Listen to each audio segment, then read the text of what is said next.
ए भाई, गाड़ी आगे ले।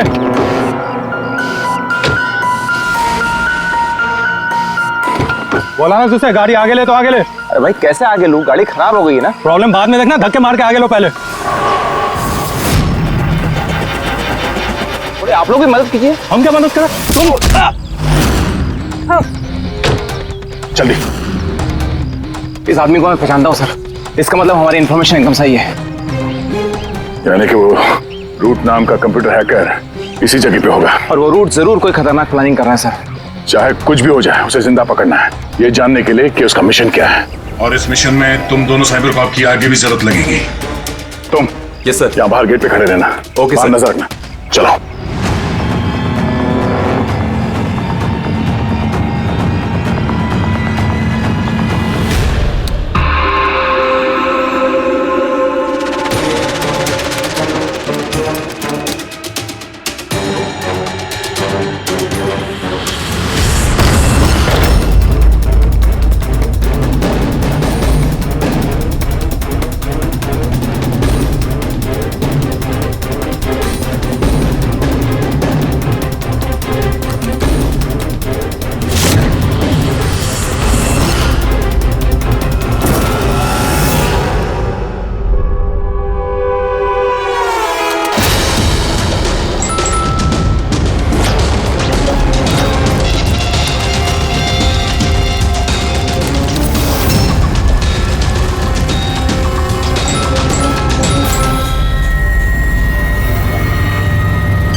तो कोई नहीं।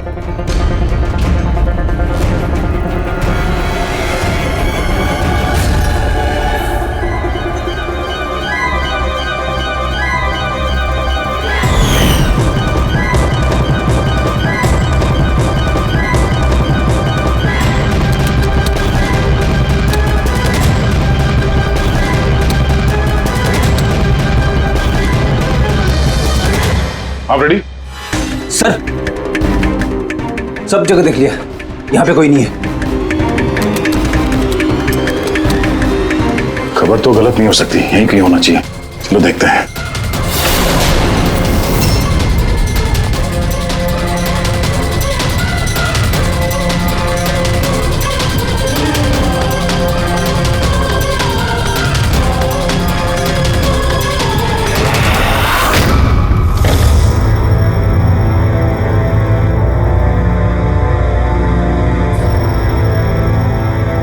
तो कोई नहीं।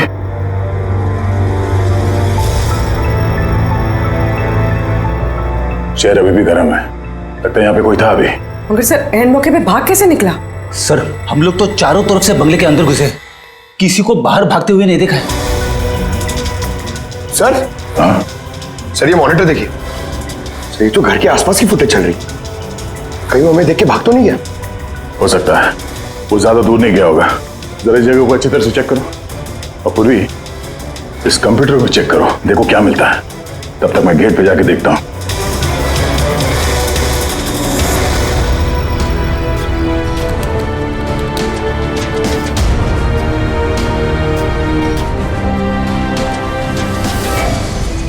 महेश, महेश। Yes sir. ये रोड अंदर नहीं है, लगता भाग गया। तुम यहीं पे खड़े थे? सर मैं यहीं पे खड़ा था, मैंने किसी को नहीं भागते हुए देखा। तो ऐसा कोई नहीं किया बाहर? नहीं सर। मेन गेट से तो कोई बाहर गया नहीं, पता नहीं ये रूट कहां से चला गया। सर बाहर पीछे की तरफ एक गेट है, शायद वहीं से भाग गया होगा। सर वो कंप्यूटर पासवर्ड प्रोटेक्टेड है, ब्यूरो ले जाना पड़ेगा। सर ये रूट जरूर अपने उसी खतरनाक मिशन को पूरा करने में लगा होगा। ये रूट को किसी भी हाल में जल्द से जल्द ढूंढना होगा। एक मिनट, पूरे घर में कहीं भी ये कारपेट नहीं है, और यहाँ पे कारपेट रखा हुआ है, उसके ऊपर ये स्टूल। जरा हटाओ इसे। सर यहाँ पे खुफिया दरवाजा। बड़ी तुम यही रहो इनके साथ, हम लोग अंदर देखते हैं।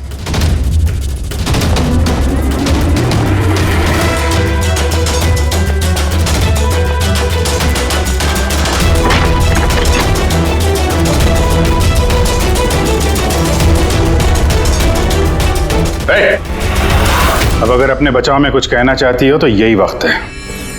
मुझे कुछ नहीं कहना, जो भी कहना मेरा वकील कहेगा। सर हमने इस रूट का कंप्यूटर सिस्टम एक्सेस कर लिया है और इंक्रिप्शन में भी सफल हो गए। कुछ पता चला? हाँ सर इसने पिछले कुछ दिनों में इंटरनेट पे भयानक वीडियोस पोस्ट किए हैं।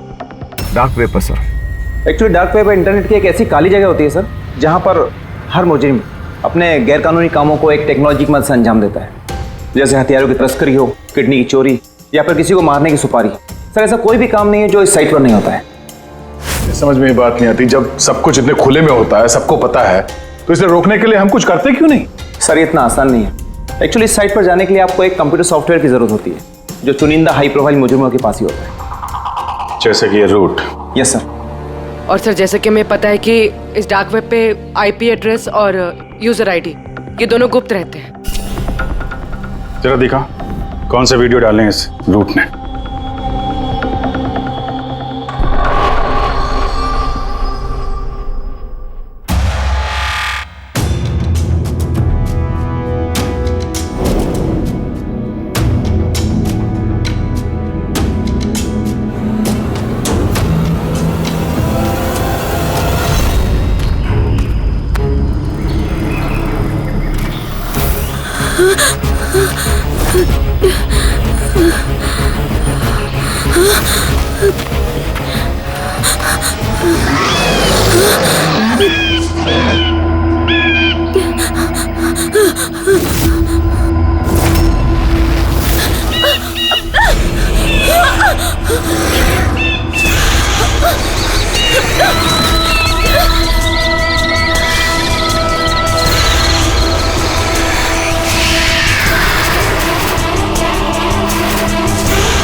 अरे बाप रे, ये तो किसी डरावनी फिल्म का भयानक सीन है।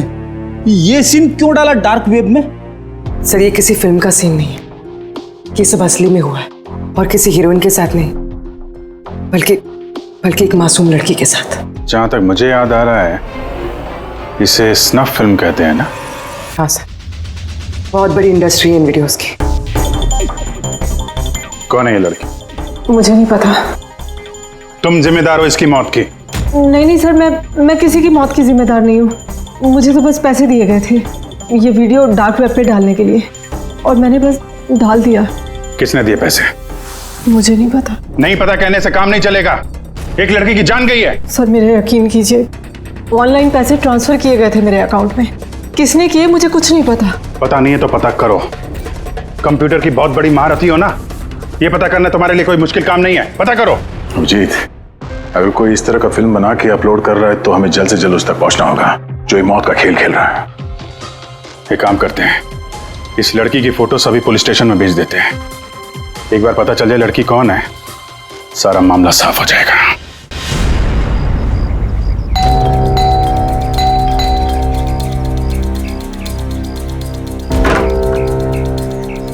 जी कहिए, किससे मिलना है?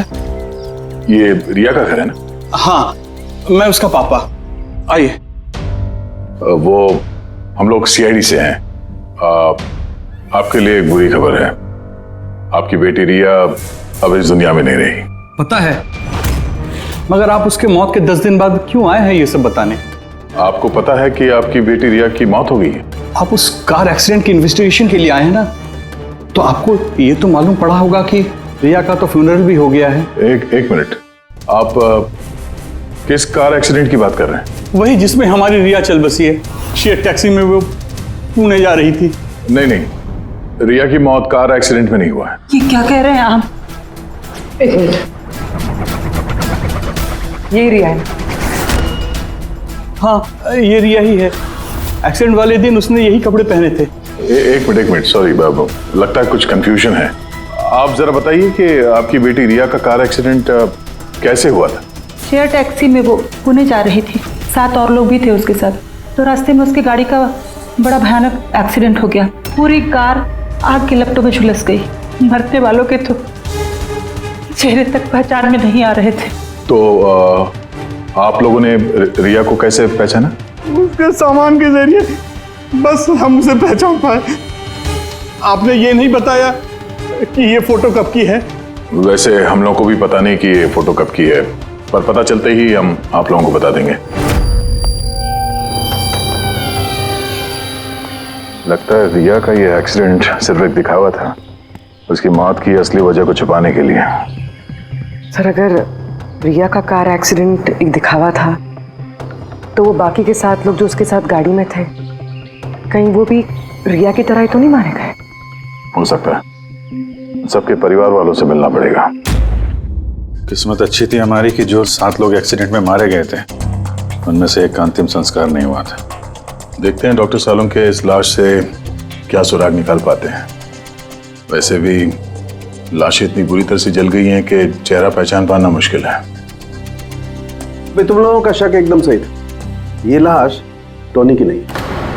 लग ही रहा था सर हमें, लेकिन ये कौन है कुछ पता चला? नहीं यार, ये तो पता नहीं लगा है कि ये लाश है किसकी, लेकिन ये पता चला है कि इस आदमी को कैसे मारा गया।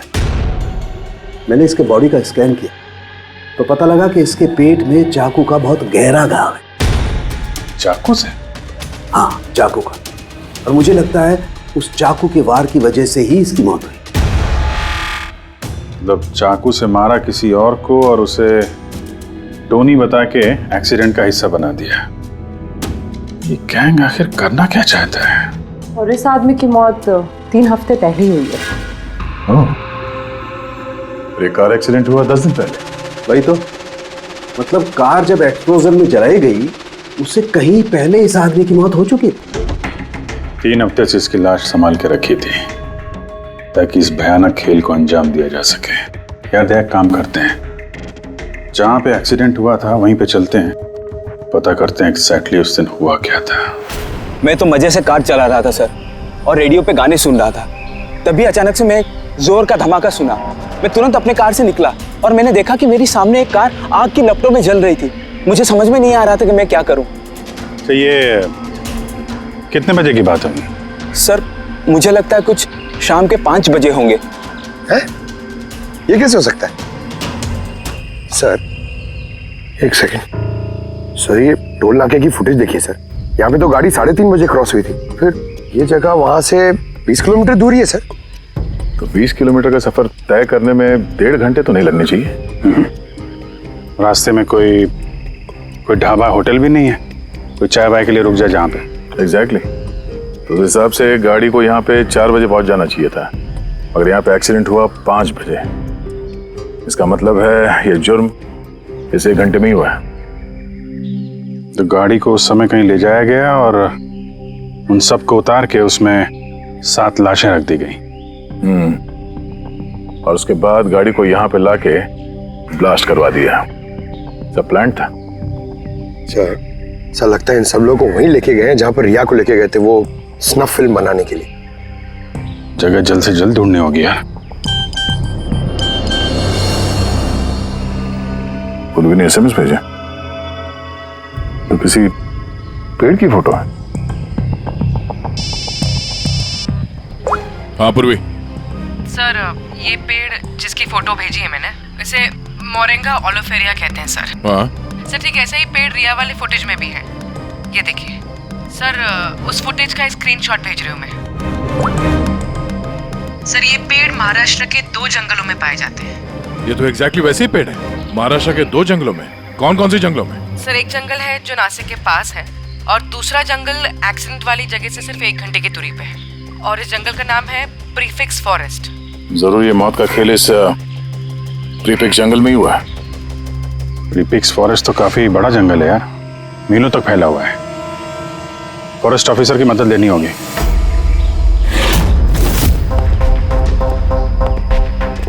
इस जंगल में ये सब हो रहा है, यकीन नहीं होता है कि आपकी इंफॉर्मेशन पक्की है ऑफिसर?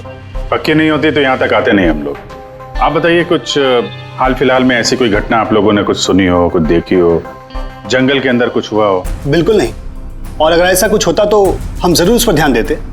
चलो कोई नहीं, फिर भी अपनी तसल्ली के लिए एक बार हम जंगल देखना चाहेंगे। श्योर। वैसे सर आप लोग पूरा जंगल देखना चाहेंगे? क्योंकि मीलों तक फैला हुआ है ये, इसमें काफी वक्त लग सकता है। नहीं, हम पूरा जंगल नहीं देखेंगे। हमें जंगल का वो हिस्सा दिखाइए जहाँ पे कोई आता जाता नहीं है, क्योंकि अक्सर सुनसान इलाकों में ही जुर्म पनपता है। Okay officers. विनोद, मेघना, इन्हें जंगल के उन इलाकों की दिखाने की जिम्मेदारी आपकी है। ओके? जी सर। Yes sir. सर एक सेकेंड।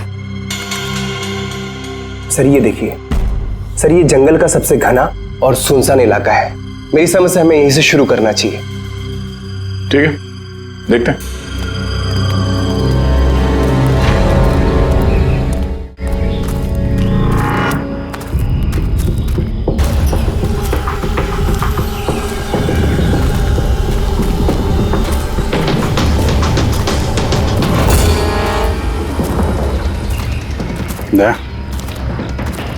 यहाँ पेड़ पे देखा?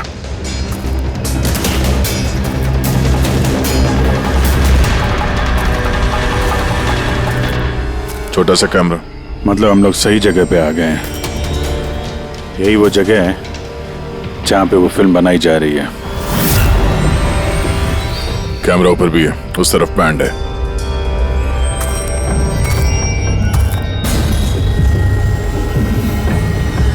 शायद इस कैमरे से कुछ पता चले उनके अड्डे के बारे में। नहीं अभिजीत, ये तो हाई एंड वायरलेस कैमरा है। इसके जरिए पता लगाना मुश्किल है कि इसमें जो स्टोर्ड फुटेज है वो कहाँ से ब्रॉडकास्ट हो रहा होगा, और इस जंगल में पता नहीं और कितने कैमरास हैं। देखते हैं, आगे शायद कोई कैमरा मिल जाए जिससे कुछ पता चले।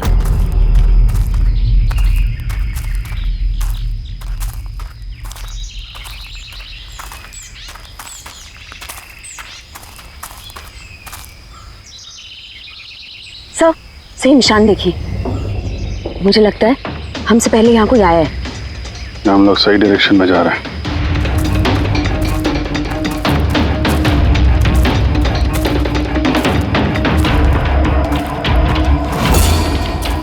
सर ये निशान यहीं तक है। सर इसका मतलब उनका अड्डा यहीं कहीं है।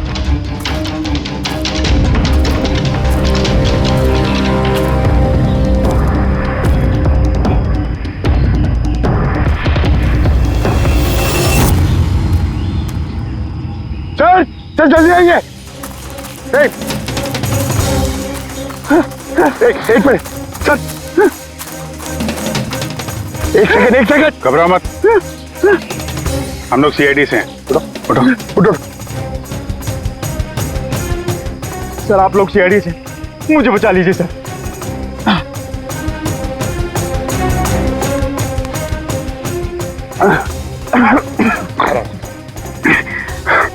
यहाँ फंस कैसे गए तुम? सर मुझे इस जंगल से बाहर निकलने का रास्ता नहीं मिल रहा। सर उस खूनी ने एक एक करके सबको मार दिया। तुम लोग यहाँ आए कैसे?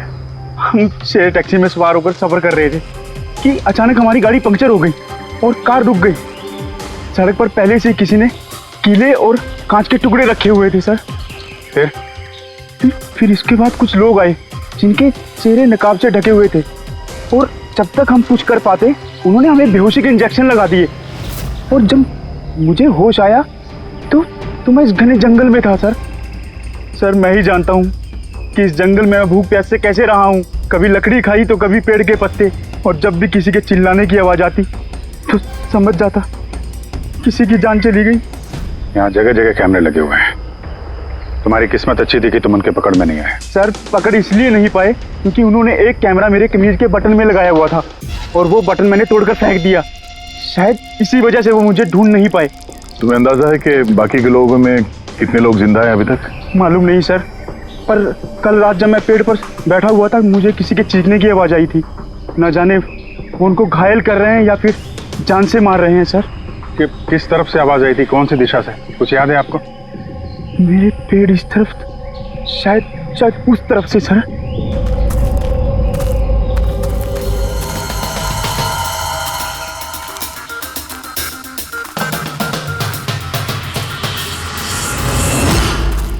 सर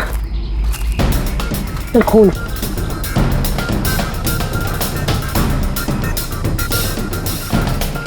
सर यहाँ पर भी है। इसका मतलब उनमें से कोई घायल है। किस तरफ गया होगा? सर ये देखिए, खून के कुछ निशान इस तरफ भी जा रहे हैं। इस तरफ भी खून का निशान है और इस तरफ भी है। दोनों तरफ है। दोनों तरफ देखना पड़ेगा। पंकज, पूर्वी, तुम लोग इधर देख लो, हम लोग इधर देख लेते हैं। विनोद, तुम इनके साथ जाओ और हाँ, हर आधे घंटे में अपडेट दे देना, ठीक है? आप आइए।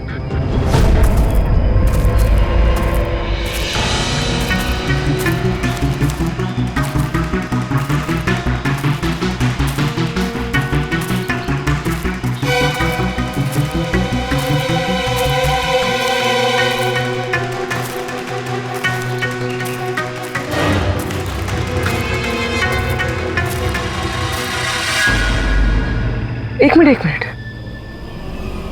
वो क्या है?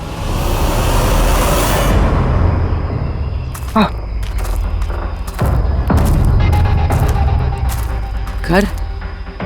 शायद घायल विक्टिम ने यहीं पर पनाह ली हो। जंगल के बीच में घर, मगर नक्शे के हिसाब से तो यहाँ कोई घर नहीं था। हो सकता है ऐसे फिल्म बनाने वालों को ऐसे लोकेशंस की जरूरत पड़ती हो ताकि उन्हें कोई ट्रैक ना कर सके। हो सकता है उस घर में जो घायल आदमी है वही मुजरिम हो सकता है पंकज, और ये भी हो सकता है कि आगे और भी कैमरास लगे हों। होशियार रहना।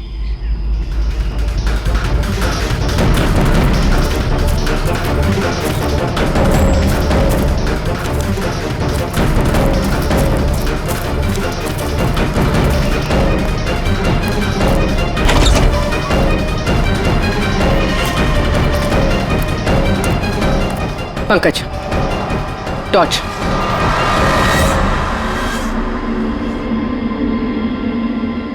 ये घर तो एकदम हिंदी फिल्मों की डरावनी पिक्चरों जैसा। ये देखो, उस घायल विक्टिम को यहीं पर लाया गया है। वो आवाज सुनी? अंदर से आ रही है।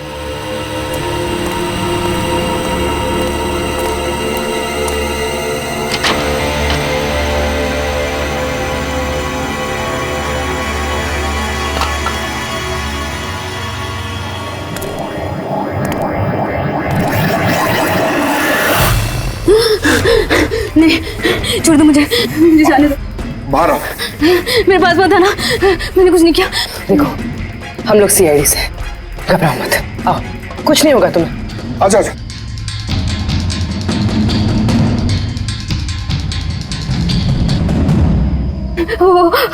वो यहीं पे,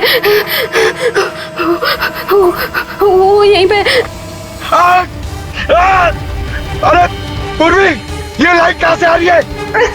पंकज, मुझे कुछ दिखाई नहीं दे रहा। अरे पंकज सर, पूर्वी मैम, पंकज सर।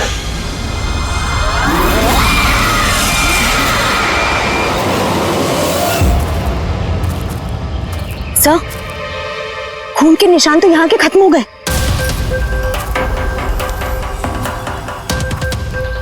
ऐसे कैसे हो सकता है? घायल आदमी अगर यहाँ पर आएगा यहाँ से अचानक कैसे गायब हो जाएगा? शायद वो मुजरिमों के हाथ लग गया हो, यहाँ इस पॉइंट पे पहुंचने के बाद। हो सकता है। पता नहीं मोहित के अलावा और कोई है जिंदा कि नहीं।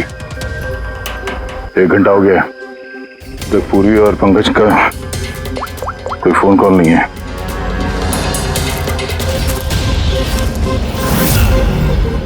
पूरी फोन उठा नहीं रही है। पंकज देख लो।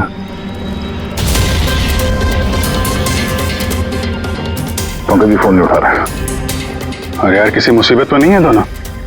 चलो चल के देखते हैं। चलो। यहाँ पे खून इस तरफ गए थे।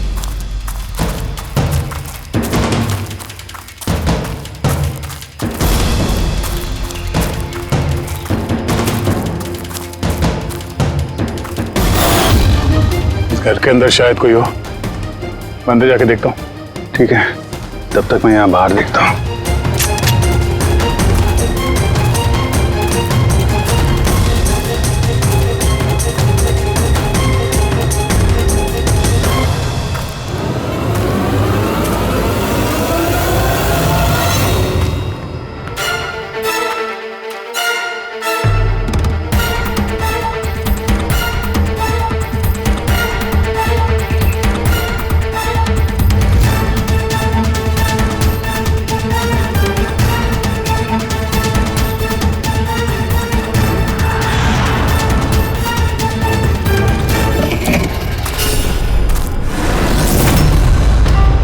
पंकज कब है?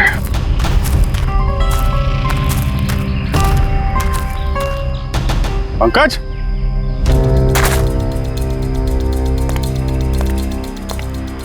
पंकज?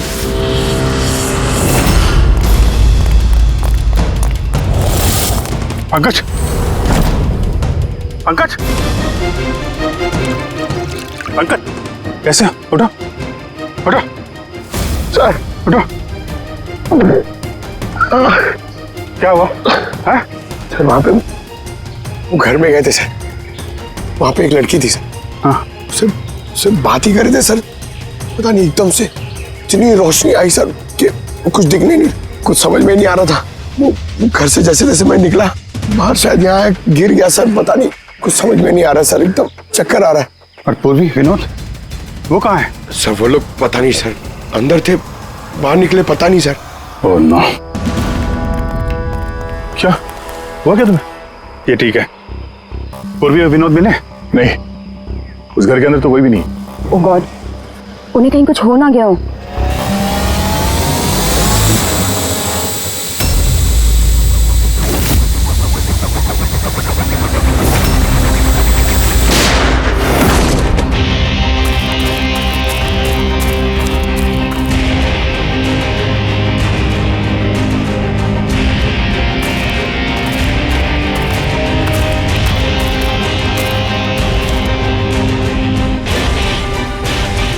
ये सब तो बड़ा मुश्किल होता जा रहा है। हमें वापस जाना होगा। चलो। क्या मतलब? देखो दया, हमें ये नहीं मालूम है कि अपराधियों की तादाद कितनी है, कितने कैमरे लगा रखे हैं यहाँ पे, कितने हथियार हैं उनके पास। ऊपर से हम पे हर वक्त नजर रखे हुए हैं। अभी फिलहाल हम उनसे मुकाबला करने की तैयारी में नहीं है। और पूर्वी, उसे यहाँ पे अकेला छोड़ के चले जाएंगे हम लोग? यार दया देखो, पूर्वी उनके चंगुल में फंस चुकी है। हम उसको बचाने जाएंगे तो हम भी नहीं बच पाएंगे। अभिजीत, क्या हो क्या गया तुम्हें? कुछ याद है सीआईडी में हमें पहले क्या सिखाया था? यही कि सबसे पहले अपने साथी को पीछे मत छोड़ना, चाहे वो जिंदा हो या मर चुका हो। अरे यार, हर लड़ाई रूल बुक के हिसाब से नहीं लड़ी जा सकती। हमें यह भी सिखाया गया था कि प्रेजेंस ऑफ माइंड का इस्तेमाल करना अलग अलग परिस्थितियों में। आई एम सॉरी, तुम्हारे इस थॉट से मैं एग्री नहीं करता। I am sorry. तुम्हें जाना है तुम जा सकते हो, बिना पूर्वी के मैं यहाँ इस जंगल से बाहर नहीं जाने वाला। जिद मत करो दया, हमें यह भी नहीं मालूम है कि पूर्वी जिंदा है कि नहीं। अभिजीत, वो एक सीआईडी ऑफिसर है, इतनी आसानी से हार मानने वाली नहीं है। वो बेचारी अकेली लड़ रही होगी उन मुजरिमों से, और अब जब उसे सबसे ज्यादा जरूरत है हमारी, हम पीठ दिखा के भागेंगे यार। ज्यादा जरूरी यह है कि जो लोग उस गिरोह के कैद में नहीं आए हैं उनको बचाया जाए। और तुम्हें पूर्वी की इतनी परवाह है तो जिद मत करो, मेरे साथ चलो, हम लोग अच्छी प्लानिंग बना के वापस आएंगे। चलो। इसे हो क्या गया? सर अभी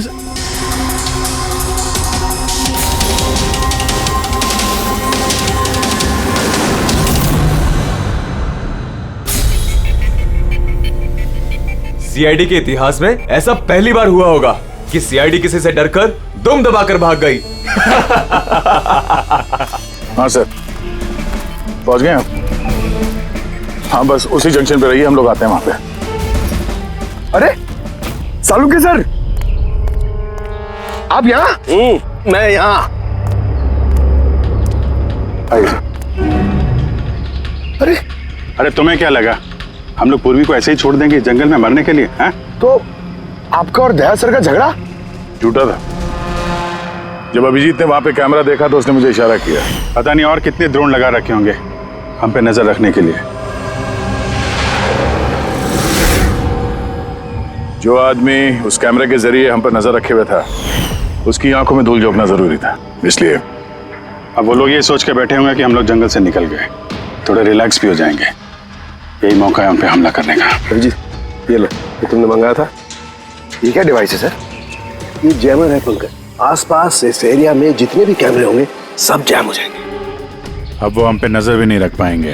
और ये ड्रोन पे जो कैमरा लगा है इसकी रेंज 7 किलोमीटर सिर्फ। बैटरी तो खत्म होने वाली है। इसका मतलब अगर हम इसे नहीं पकड़ते तो ये वापस उनके अड्डे पे जाता बैटरी बदलने के लिए। जरा आईपैड निकालना, नक्शा निकालो उसमें।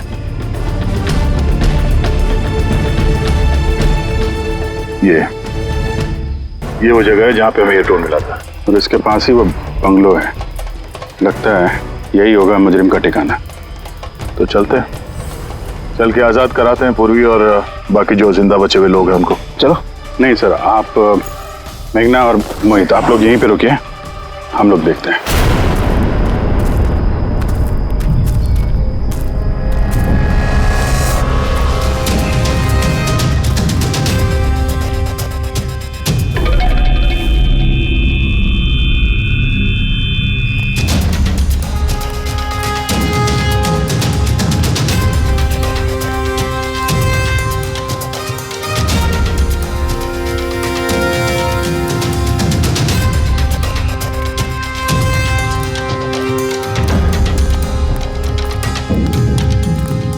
यार, ये पूरा सिस्टम बंद कैसे हो गया?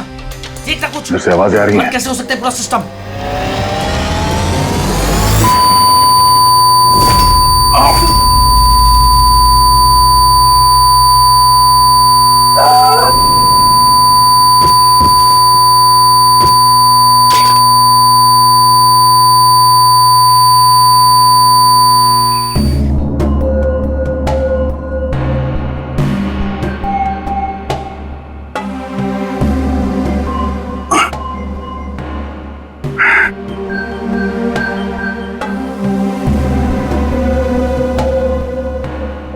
पंकज,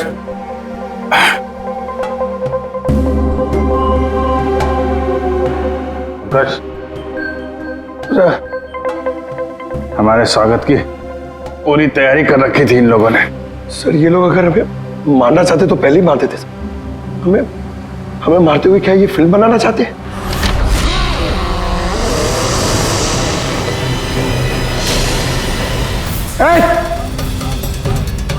सच जाओ, सच। मैं हूं पंकज। पूर्वी,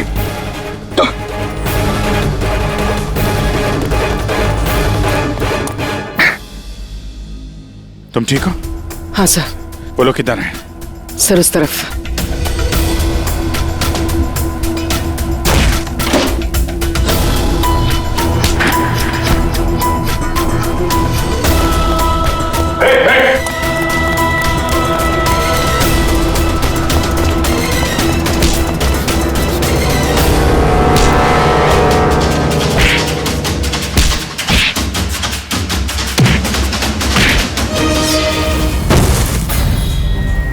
सर चल चल।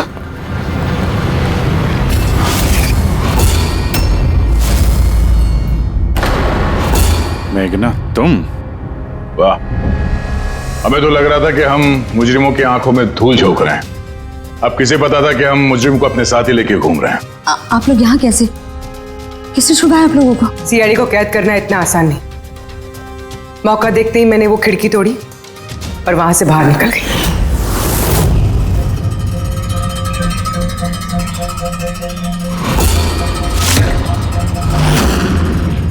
और उसके बाद मैंने उन्हीं लोगों का पीछा किया जिन लोगों को तुमने भेजा था मुझे ढूंढने के लिए।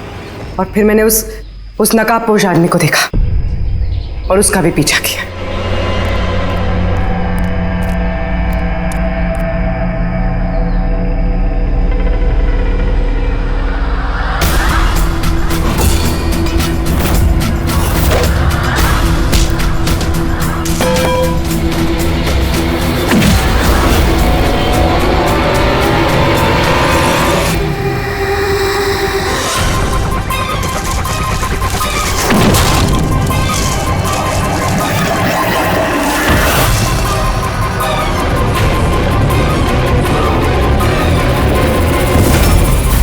कुछ देर बाद जब मुझे होश आया तो मैंने देखा कि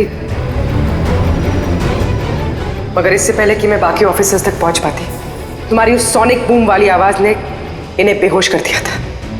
वो तो मेरी किस्मत अच्छी थी कि मैं दूर थी और उस आवाज का मुझ पर कोई असर नहीं हुआ। और फिर मैंने सोचा कि क्यों ना उस नकाब को ही मैं अपना हथियार बना लूं। जिस बेरहमी से तुमने लोगों की जान ली है, तुम तो औरत कहलाने के लायक भी नहीं हो। अब ये बताओ, तुमने ये सब किस लिए किया? ये सब मैंने पैसों के लिए किया है सर। जितने पैसे मुझे इस काम के लिए मिल रहे थे ना, उतना तो मुझे अपनी जॉब में 5 साल में भी नहीं मिलता। और वैसे भी क्या फर्क पड़ता है, रोज इतने लोग मरते हैं, अगर 2-4 और मर गए तो क्या हुआ? तुम्हें शायद मालूम नहीं है कि तुम कितनी बीमार हो। बाकी लोग कहाँ हैं जो तुम्हारे साथ में थे? मैंने किसी को कोई नुकसान नहीं पहुंचाया सर, इतनी भी बुरी नहीं हूं मैं। और वैसे भी मैंने कोई भी खून अपने हाथों से नहीं करा है। मुझे तो एक औरत ने करोड़पति बनने का ऑफर दिया था जो मैंने एक्सेप्ट कर लिया। कौन औरत? बहुत अजीब सा नाम था उसका।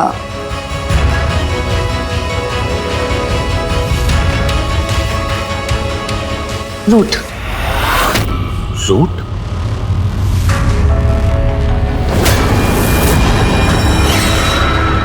तो रूट है इस सब के पीछे मास्टरमाइंड। अब उसने ऐसा क्यों किया, उसका जवाब तो अब वही देगी। तो जहां तक तुम्हारा सवाल है, कानून तुम्हें कड़ी से कड़ी सजा देगा।